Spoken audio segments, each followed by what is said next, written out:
Hello दोस्तों, आपका स्वागत है अपने इस चैनल स्टडीज़ ड्यूटी अमोडोमियो में। हम पढ़ रहे थे राजस्थान में 1857 की क्रांति और इसके कारण और नसीराबाद में क्रांति हम देख चुके थे। आज हम दो छावनी और है, नीमच और देवली, उनकी देखेंगे कि उनमें किस तरह क्रांति हुई। और पिछले वीडियो में बता चुका हूँ कि वहाँ कौन कौन सी सैन्य टुकड़ियाँ पोस्टेड थी। वापस इसमें बता दूंगा लेकिन थोड़ा जल्दी में। और ये भी बताया था कि नीमच में बहुत सारी सैन्य टुकड़ियां रहती थी अपनी। नॉर्थ इंडिया का एक बहुत अच्छा सेंटर था अंग्रेजों के लिए नीमच। और कई लोगों का ऐसा मानना भी है कि नीमच नाम जो है वो अंग्रेजों ने ही दिया है, जो उधर लिखा हुआ है NIMACH, north India mounted artillery and cavalry headquarter. तो आर्टिलरी मीन्स तोपखाना और कैवेलरी मीन्स घुड़सवार सेना, तो उसका हेडक्वार्टर था एक तरह से नीमच। तो नीमच में कौन कौन सी थी जो अपन पिछले वीडियो में देख चुके हैं। तो एक तो थी 72वीं नेटिव इन्फेंट्री। नेटिव इन्फेंट्री को मैं NI लिख रहा हूं, नेटिव इन्फेंट्री, ठीक है। एक थी 7वीं इन्फेंट्री। और ये 7वीं इन्फेंट्री कौन सी थी? ये थी ग्वालियर कंटिंजेंट की, ग्वालियर कंटिंजेंट।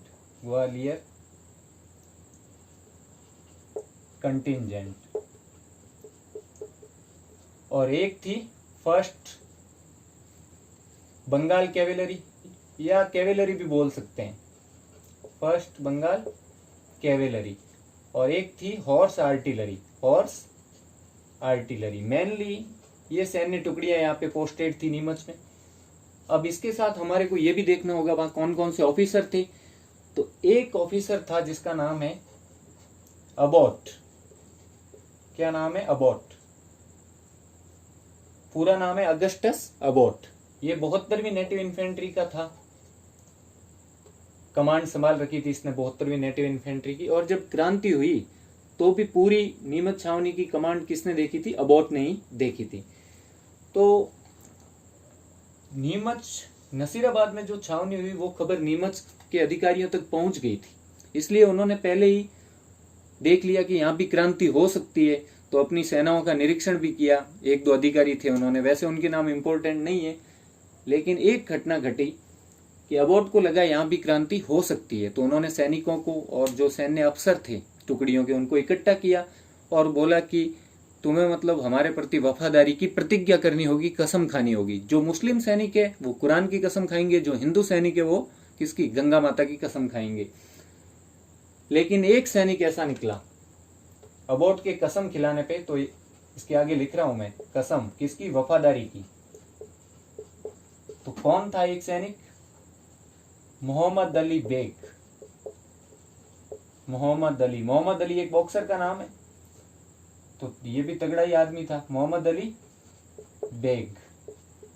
तो मोहम्मद अली बेग ने कसम खाने से मना कर दिया, प्रतिज्ञा करने से मना कर दिया। क्यों? क्योंकि उसने बोला कि हम आपके प्रति क्यों वफादार रहें। उन्होंने बोला कि हमारे पे विश्वास रखना होगा, तो हम क्यों विश्वास करें? क्या मतलब तुम लोगों ने हमारे प्रति वफादारी या विश्वास दिखाया अवध में?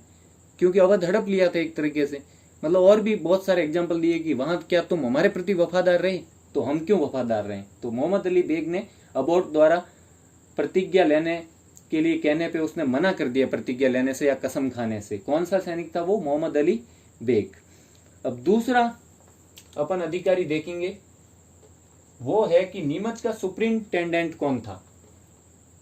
तो नीमच का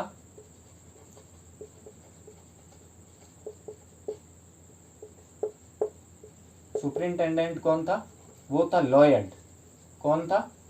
लॉयड। अब लॉयड ने क्या किया, ये नाम क्यों याद रखेंगे कि जब क्रांति हुई तो इसने संदेश पहुंचाया किसके पास? मेवाड़ के पॉलिटिकल एजेंट सोवर्स के पास, लियोनल सोवर्स के पास। अब ये पॉलिटिकल एजेंट वगैरह हम पिछले वीडियो में इनकी ट्रिक्स भी देख चुके हैं, तो इसके लिए आपको पिछले वीडियो देखने पड़ेंगे। तो लॉयड ने क्या किया, जल्दबाजी में संदेश भिजवाया सहायता के लिए किसके पास? मेवाड़ की पॉलिटिकल एजेंट सोवर्स के पास। तो इन्होंने संदेश भिजवाया। अब क्रांति तो मैं शुरू से समझाऊंगा, लेकिन ये चीजें नाम बता रहा हूं तो इनके साथ वो बतानी पड़ रही है। किसके पास? सोवर्स। और ये कौन था? मेवाड़ पीए। कौन था? मेवाड़ पीए, मतलब पॉलिटिकल एजेंट अब देखते हैं किस दिन क्रांति हुई। तो 28 मई को तो नसीराबाद में हुई थी, उसकी सूचना पहुंची तो रात को 3 बजे। अब मुझे कुछ यहाँ से मिटाना पड़ेगा इनमें से। तो रात को 3 बजे, सॉरी 3 जून को रात को 11 बजे, भूल से 3 बजे बोल दिया। 3 जून को रात को लगभग 11 बजे 2 फायर हुए। पहले एक फायर हुआ और उसी के जस्ट बाद दूसरा फायर हुआ। ये मतलब क्रांति की सूचना थी सैनिकों को। और अबोट ने तो कोशिश भी की थी कि वो लाइन में सैनिकों के साथ जाके सोया, मतलब उन्हीं के पास विश्वास दिलाने को कि हम तुम्हारे साथ हैं। लेकिन फिर भी क्रांति तो हो गई। 3 जून को रात को 11 बजे 2 फायर हुए और क्रांतिकारियों ने लाइन में आग लगाना शुरू कर दिया। तो सैनिक भाग के, अब सैनिक भाग के कहाँ जाते हैं? वहां एक पहले ही सुरक्षा के लिए क्या बन रखा था, एक फोर्ट बन रखा था। नीमच छावनी के अंदर ही एक फोर्ट बन रखा था, छोटा सा किला, मतलब फोर्टिफाइड स्क्वायर था, चौकोर। तो उसके अंदर चले गए और ट्रेजरी भी उसी के एक भाग में स्थित थी, खजाना भी। और फोर्ट के अंदर जो सेना की टुकड़ी थी, उसकी कमांड, या जो सैनिक भाग के आ रहे थे फोर्ट के अंदर, उनकी बाद में कमांड देख रहा था मैकडोनाल्ड। तो तीसरा नाम है ये मैकडोनाल्ड। और फोर्ट की सुरक्षा में कौन लगी हुई थी? यहाँ पे फोर्ट की सुरक्षा में लगी हुई थी 7वीं इन्फेंट्री। 7वीं इन्फेंट्री कौन सी? ग्वालियर कंटिंजेंट की। तो पहले तो मैकडोनाल्ड ने इन पे थोड़ा सा शक किया और सोचा कि भाई तुम लोग अंदर मत आना बिल्कुल भी। तब इन सैनिकों ने बोला कि हम विद्रोह नहीं करेंगे, आप हम पे विश्वास कीजिए, हम आपके साथ हैं। यहां तक भी इन जो सुरक्षा कर रहे थे ग्वालियर कंटिंजेंट की 7वीं इन्फेंट्री कंटिंजेंट, इसकी 7वीं इन्फेंट्री यहाँ पे लगी हुई थी, कुछ सैनिक, उन्होंने ये बोला। तो मैकडोनाल्ड ने उनको थोड़ा सा लालच भी दिया कि जो मतलब हमारे प्रति वफादार रहेगा और युद्ध में, एक तरह से युद्ध में अच्छा प्रदर्शन करेगा, उसको क्या देंगे हम, जो सैनिक है उसको 100 रुपए, और जो जैसे जैसे मतलब जैसे बड़ा अफसर है सूबेदार उसको 500 रुपए, और उसकी प्रमोशन भी किया जाएगा। ये तक घोषणा की थी इसने। और फिर भी कुछ देर तो ये 7वीं इन्फेंट्री वाले वफादार रहे। लेकिन जब क्रांति स्टार्ट हो गई, आग लगा दी गई, तब इन्होंने क्या किया, जब वो ट्रेजरी लूटने लग गए थे, लोग लूटने के लिए आने लगे, तब इन्होंने बोला कि हम आपके प्रति अब वफादार नहीं रह पाएंगे, इसलिए आप ज्यादा से ज्यादा, आपको अगर भागना है तो भाग सकते हो। तो ये लोग फोर्ट से निकल के 40 अंग्रेज औरतें, बच्चे वगैरह, ये भाग के मैकडोनाल्ड के साथ कहाँ गए, यहां से निकल के एक गांव गए पहले, वहां पे इसको शरण दी थी एक आदमी ने। और क्रांतिकारियों के कुछ लोग पीछे भी गए, लेकिन उस व्यक्ति ने उनको मतलब अंग्रेजों को सौंपने से मना कर दिया। उन्होंने बोला ये मेरी शरण में आए, मैं नहीं दे सकता। उन्होंने बहुत धमकाया, डराया भी, लेकिन फिर भी वो नहीं माना, उस गांव के लोग नहीं माने। और उनको बाद में एक छोटा सा स्टेच्यू बना के वहां पे उस गांव में इनको सम्मानित भी किया गया, इन लोगों को। लेकिन वो इम्पोर्टेंट नहीं है। बाद में उस व्यक्ति ने, जो वहां का मुखिया था एक तरह से, उसने बोला कि अब हम इससे ज्यादा आपको सुरक्षा प्रदान नहीं कर सकते, तो अच्छा होगा कि आप इससे आगे जाएं कहीं। तो ये निकल के कहाँ गए, 40 अंग्रेज इसके साथ, ये गए डूंगला गांव में, डूंगला गांव में। और क्रांति पीछे पड़े थे कि इनको ढूंढ के लाओ, ढूंढ ला। लेकिन ये छुपे थे कहाँ पे, डूंगला गांव में। और डूंगला गांव में एक किसान था जिसका नाम था रुग्गा राम। किसान का नाम था रुग्गा राम।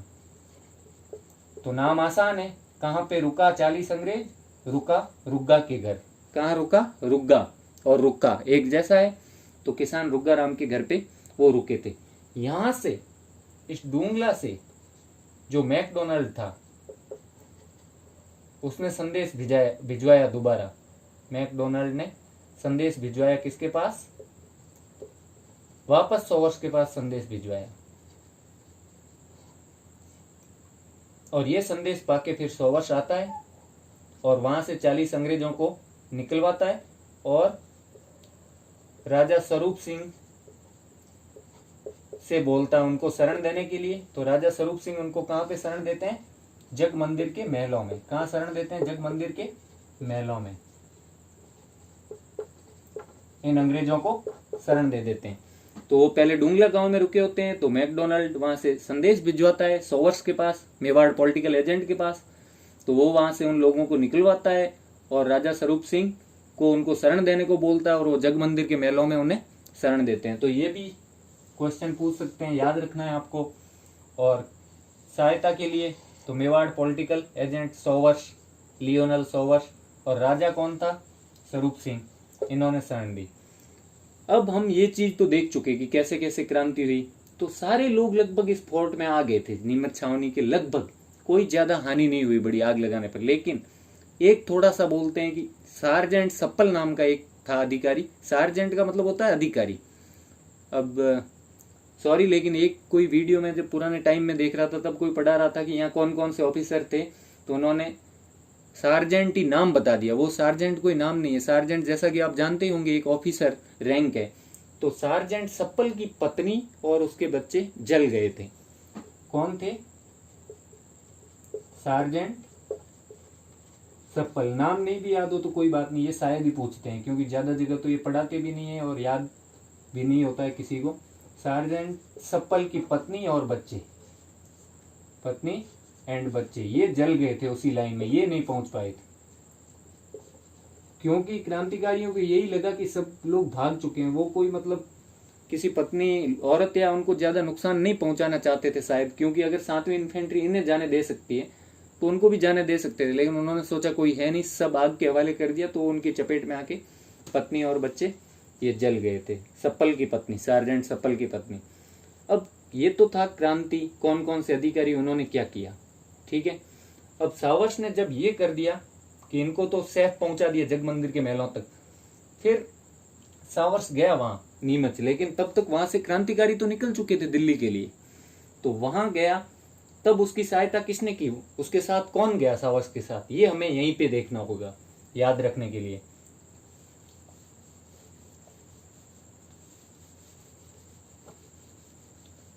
तो सावर्स जब वापस नीमच अर्जित करने के लिए गया, नीमच को वापस अपने अधिकार में लाने के लिए, तो उसकी सहायता किसने की थी, ये नाम याद रखना पड़ेगा। तो इसमें इसके साथ था बेदला का राव भक्त सिंह। कौन था, बेदला का राव भक्त सिंह। और अंग्रेज ऑफिसर भी थे एक दो, लेकिन उनके नाम नहीं पूछते, बेरियंस वगैरह ऐसे नाम थे उनके। भक्त सिंह ये जरूर पूछ सकते हैं कि कहाँ का राव था, तो बेदला का राव था। इसको सम्मानित भी किया गया बाद में। बेदला का राव भक्त सिंह, इन्होंने नीमच को वापस अधिकार करने में हेल्प की थी सावर्स की, लेकिन वहां सब कुछ जला चुके थे और क्रांतिकारी वहां से जा चुके थे, तब ये वहां पे पहुंचे थे। और कौन साथ में था सावर्स के, बेदला का राव भक्त सिंह। अब क्रांतिकारियों का क्या हुआ वहां से निकल के, ये हम अब देखेंगे, तब हमें देवली की क्रांति का भी अपने आप पता चल जाएगा। तो क्रांतिकारी वहां से तो निकल जाते हैं, कहां से, नीमच से, सब कुछ आग लगा के, आग के हवाले करके वहां से वो प्रस्थान कर जाते हैं। तो जब ये क्रांति स्टार्ट हुई थी तब उनका नेता कौन था, मतलब नेतृत्व तो किसने किया, किसने क्रांति को स्टार्ट करवाया एक तरह से, तो उसका नाम था हीरा सिंह। क्या नाम था, क्रांति का नेतृत्व स्टार्ट में, शुरू में, क्रांति शुरू जब हुई तब नेतृत्व किसने किया, हीरा सिंह ने, हीरा सिंह।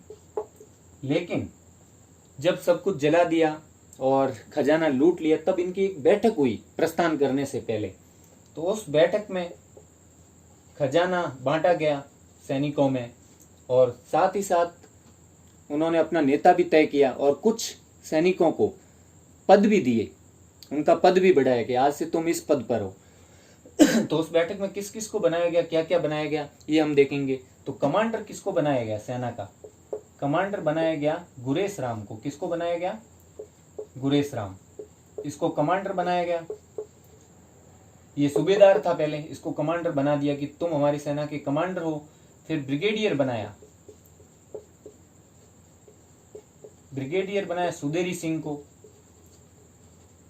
सुदेरी सिंह को ब्रिगेडियर बना दिया। वैसे ये नाम नहीं पूछे थे, लेकिन कई बार अपने एग्जाम में ऐसा क्वेश्चन होता है जो कोई भी नहीं कर पाता, वो इसीलिए देते हैं ऐसा क्वेश्चन ढूंढ के कि जो मुश्किल से मिले। तो ब्रिगेडियर था सुदेरी सिंह, और एक को बनाया मेजर, दोस्त मोहम्मद था, उसको बना दिया मेजर, दोस्त मोहम्मद को। तो यहां से बाद में वो रवाना हो गए ये बना के, लेकिन रवाना होने से पहले ग्वालियर के कुछ लोग, ग्वालियर की राजा की तरफ से भी कुछ लोग यहाँ आए थे इनसे बात करने। क्यों? उसने सोचा क्या पता मैं नीमच पर अधिकार कर लूं। ग्वालियर के राजा ने यह सोचा और कुछ लोगों को भेजा, लेकिन इन्होंने मना कर दिया पूरी तरीके से, तो वो सफल नहीं हो पाए। तो यहाँ से वो बाद में सब मिलके रवाना होते हैं। और रवाना होके कहाँ जाते हैं तो अपन पूरा लिख देते हैं ये, कि सबसे पहले नीमच से रवाना होते हैं और जाते हैं चित्तौड़, बीच में से होते हुए जाते हैं इन सब जगह से चित्तौड़, चित्तौड़ से फिर हमीरगढ़, हमीरगढ़, हमीरगढ़ से फिर बनेड़ा। अब यहाँ तक तो कुछ खास नहीं है, कुछ खास चीज जो अपने पढ़ने लायक हो। और बनेड़ा से फिर कहाँ जाते हैं? शाहपुरा। यहाँ अब एक चीज देखने की है, बनेड़ा से जाते हैं शाहपुरा। अब बनेड़ा से जब शाहपुरा जाते हैं तब वहाँ, शाहपुरा तो एक रियासत थी, तो यहाँ का जो राजा होता है उसका नाम होता है लक्ष्मण सिंह। क्या नाम है शाहपुरा के राजा का? लक्ष्मण सिंह। तो लक्ष्मण सिंह उनका स्वागत करता है और उनकी सहायता करता है, उनको राशन देता है। तो सहायता किस राजा ने की? शाहपुरा के राजा लक्ष्मण सिंह ने सहायता की क्रांतिकारियों की। और खास बात यह थी, जब इनका पीछा करते हुए एक अंग्रेज टुकड़ी आती है तो वो उन अफसर को, जो ये लक्ष्मण सिंह है, अपने किले के अंदर घुसने से भी मना कर देता है। तो दो काम करता है, क्रांतिकारियों की सहायता, और जो अंग्रेजी टुकड़ी आती है उसके अफसर को ये अपने किले में घुसने से मना कर देता है कि नहीं। और ऐसा बोलते हैं वो टुकड़ी थी कोटा के पॉलिटिकल एजेंट बर्टन के नेतृत्व में, उसको ये मना कर देता है साफ लक्ष्मण सिंह। और इसके साथ हमें एक चीज और याद रखनी पड़ेगी, क्योंकि ये भी सहायता करता है और एक अंग्रेजों को मना करता है, तो एक ऐसा आदमी है जो क्रांतिकारियों को अपने ठिकाने में घुसने से मना कर देता है। और वो कौन है? वो है बेगू का महासिंह। बेगू ठिकाने का जो ठाकुर था महासिंह, उसने मना कर दिया क्रांतिकारियों को अपने ठिकाने में घुसने से। तो दो लोग ऐसे थे जो अंग्रेजों की तरफ थे, एक तो बेदला का राव भक्त सिंह जो नीमच जाता है दोबारा कब्जा करने के लिए सोवर्स के साथ, और एक है हमारे बेगू के जो ठाकुर है महासिंह। क्या नाम है उनका? महासिंह। इनको बाद में सम्मानित करते हैं अंग्रेज लोग महासिंह को, क्योंकि क्रांतिकारियों को इसने क्या किया था? क्रांतिकारियों को अपने ठिकाने में घुसने से मना कर दिया था। क्रांतिकारियों को ठिकाने में घुसने से मना करने वाला कौन था? महासिंह। महासिंह ने मना कर दिया। ये मैंने इसलिए बता दिया क्योंकि हमने शाहपुरा के राजा को देखा जिसने क्रांतिकारियों की सहायता की और अंग्रेजों को मना किया, और इसने क्रांतिकारियों को मना किया। अब ये कहाँ चले गए? शाहपुरा। और शाहपुरा के बाद ये जाते हैं निम्बाहेड़ा। तो निम्बाहेड़ा में भी एक घटना होती है। तो शाहपुरा के बाद कहाँ जाते हैं? शाहपुरा के बाद निम्बाहेड़ा। ठीक है, अब निम्बाहेड़ा में क्या होता है ये हम ऊपर देख लेते हैं। यहाँ पे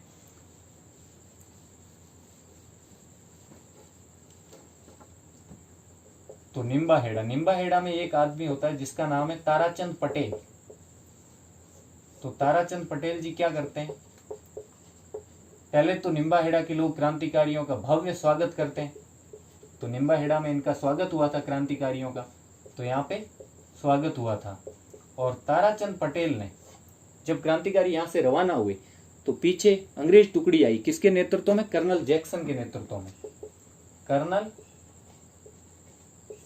जैक्सन। तो इसने उससे लड़ाई की। ताराचंद पटेल ने कर्नल जैक्सन को रोका।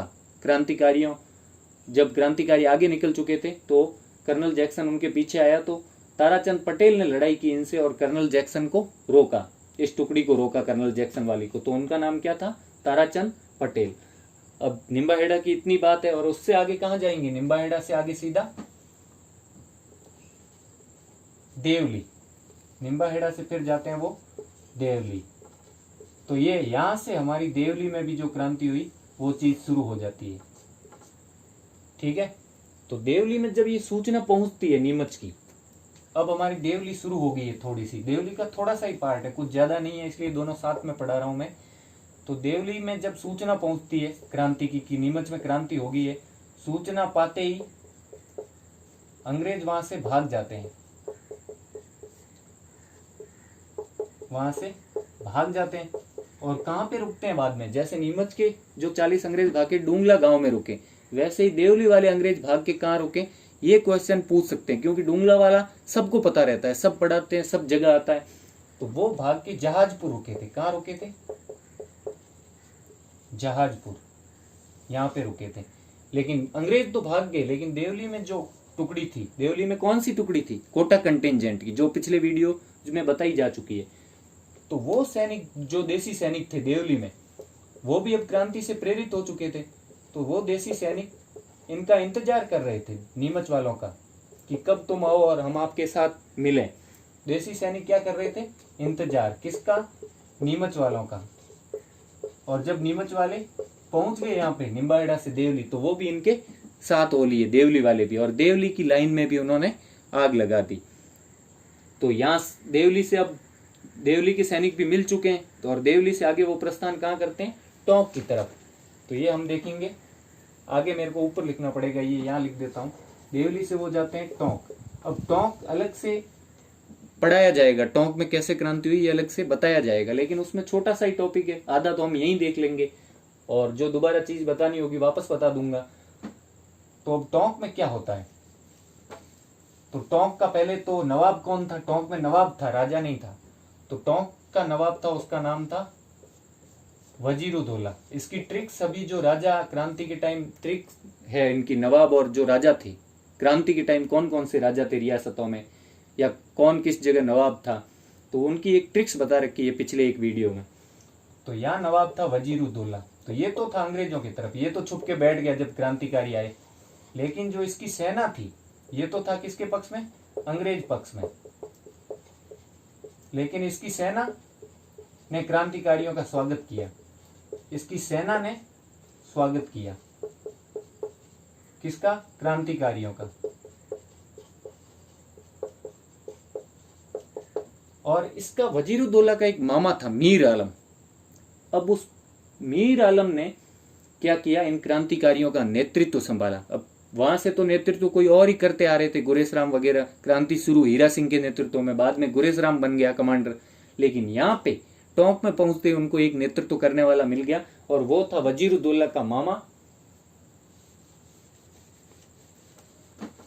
इसका मामा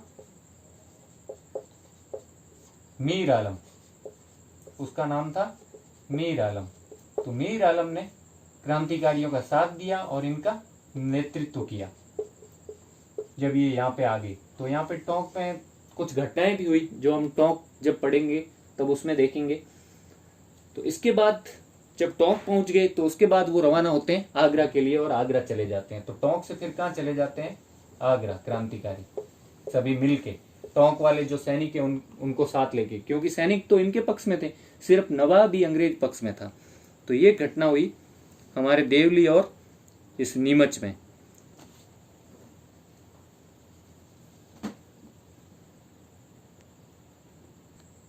तो ये थी हमारी नीमच और देवली में क्रांति। इसका हम जो क्वेश्चन आने जैसे उनका सारा पार्ट देख चुके हैं। कुछ अंग्रेजों के नाम भी हैं जो पूछते नहीं, अगर बता देता तो आप ज्यादा कंफ्यूज हो जाते। तो जो बताए हैं वही नाम याद रखना, मैकडोनल्ड, अबोट और लॉयड।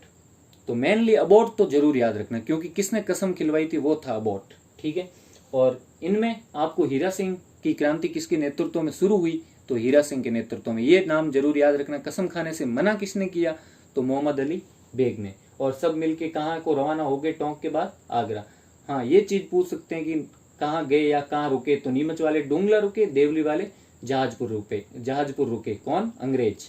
और यहाँ इनकी सहायता की सौवर्ष ने डूंगला से, और निकाल के कहाँ भेज दिया? स्वरूप सिंह की शरण में, जहाँ उनको जगमंदिर के महलों में रोका गया। और डूंगला में किसने शरण दी थी? तो किसान रुग्गा राम ने। तो ये हमारी सारी क्रांति है नीमच और देवली की। आगे हम अगली छावनी की क्रांति देखेंगे। अगर आपको ये मेरा पढ़ाना और ये वीडियो पसंद आई हो तो अपने इस चैनल को जरूर सब्सक्राइब करें और मुझे सपोर्ट करें ज़्यादा से ज़्यादा, और अपने दोस्तों से इस वीडियो को शेयर करें और ज़्यादा से ज़्यादा लाइक करें, और साथ ही पढ़ते रहें। Thank you. Study is duty.